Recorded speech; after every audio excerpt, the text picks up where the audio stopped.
এখন হচ্ছে he is a marketing magician. উনি জানে কি করলে কিভাবে করলে দর্শকের নজরে সেটা পড়বে।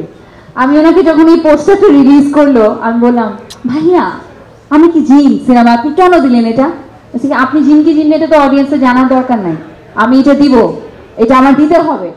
তো তখন আমি নিজেকে দেখলাম, দেখে আমার কাছেই মনে হলো যে অর্ধেক মানুষ আমাকে চিনতেই পারবে না যে এটা আমার ছবি, বাট হ্যাঁ অনেকেই চিনতে পেরেছে। সো মুভিতে আমি কি সেটা আমি এখন রিভিল করব না।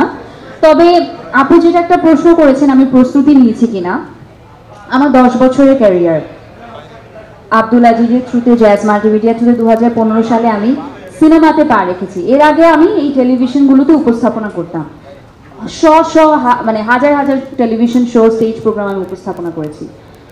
ওটা আর সিনেমার মধ্যে আকাশ পাতাল পার্থক্য রয়েছে। পার্থক্যটা একটাই যে অ্যাক্টর অ্যাক্ট্রেসের পর্দায় একটা ফ্যাক্টর লাগে, যে ফ্যাক্টরটা আমাদেরকে খুঁজে বের করতে হবে। আমার ফ্যাক্টর কি? তো প্রথমবার যখন আমি পর্দায় নিজেকে দেখেছি আমি সেটা খুঁজে পেয়েছিলাম, যেটা আমি কোনোদিন আপনাদেরকে বলবো না। সো প্রতি সিনেমায় আমি চেষ্টা করি আমার যে ফ্যাক্টরটাকে আছে সেটাকে আমি ডিফারেন্টভাবে ক্যাশ করার জন্য। জিন 3 এর জন্য যেটা স্পেশালি আমি করেছি সেটা হচ্ছে রোমান ভাই এবং আজিজ ভাই আমাকে বলেছে আমরা একটা গার্ল নেক্সট ডোর লুক চাই, যেটা কমার্শিয়াল মুভিতে ফারিয়াকে কখনো দেখেনি। আমি পাতাল ঘর করেছি, ওপার বাংলায় ভয় করেছি, যেগুলো আসলে সেভাবে হলে রিলিজ হয়নি, সে কারণে অনেকেই দেখেনি। সেখানে I have a very girl next door look, but বাংলাদেশের জন্য দেশীয় সিনেমায় আমার কখনো হয়নি সেভাবে। তো this is my first time. সবসময় আমি সিনেমার আগে একটা ডায়েটে চলে যাই, I need to look in a certain way, কারণ কমার্শিয়াল সিনেমায় গান থাকে, একটা ভিন্ন ধরনের একটা লুক থাকে।